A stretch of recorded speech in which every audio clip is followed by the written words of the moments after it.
Welcome to qnawire. So for part A, we're asked to figure out how long it's going to take for the bolt to fall to the elevator floor. So this is part A here. Okay, so we're going to let y be the upward direction and y0 be the initial point of the floor of the elevator. So therefore, or let y be the initial point. So y0 here is 3 meters. So therefore, the position of the bolt is going to be equal to 3 meters plus velocity here is 2.5 meters per second multiplied by the time minus 1/2 gravity, since gravity is acting in the negative y direction, times time squared. And the position on the floor, which we're going to equate to that, is equal to 2.5 meters per second times time. Therefore, the 2.5 meters per second times time cancel out. And we have 1/2 gravity times time squared is equal to 3 meters. Solving for time then is equal to the square root of 3 times 2 meters divided by gravity. Carrying out this calculation, we find that this is equal to 0.782 seconds. We can box that in as our solution for part A. Part B wants us to find the velocity of the bolt relative to an observer here on the ground. So first we need to find the velocity of the bolt relative to the elevator E. So this is going to be equal to, the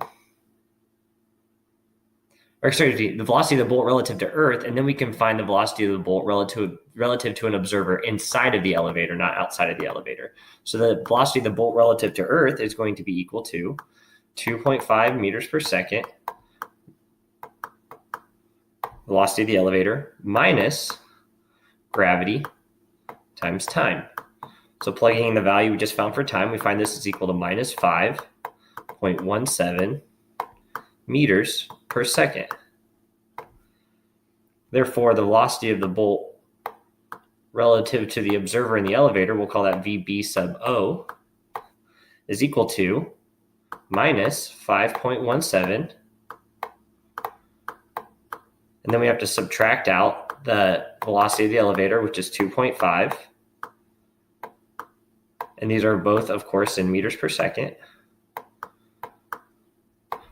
Therefore, we find that this is equal to minus 7.67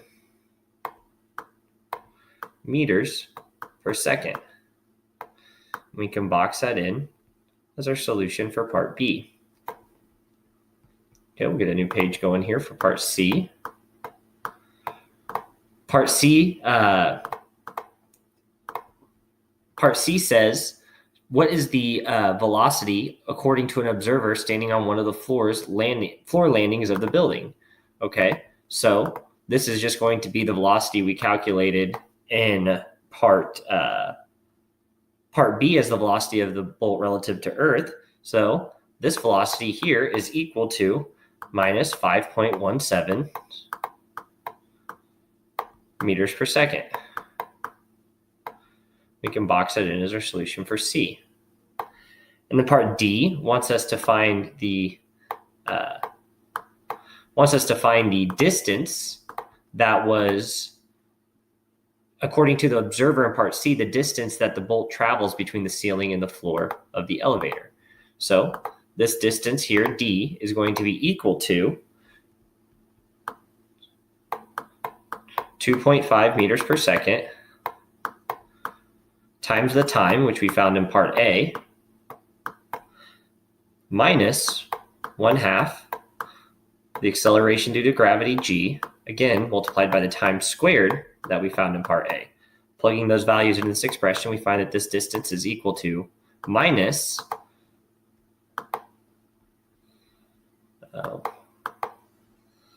not minus 0, minus 1.04 meters.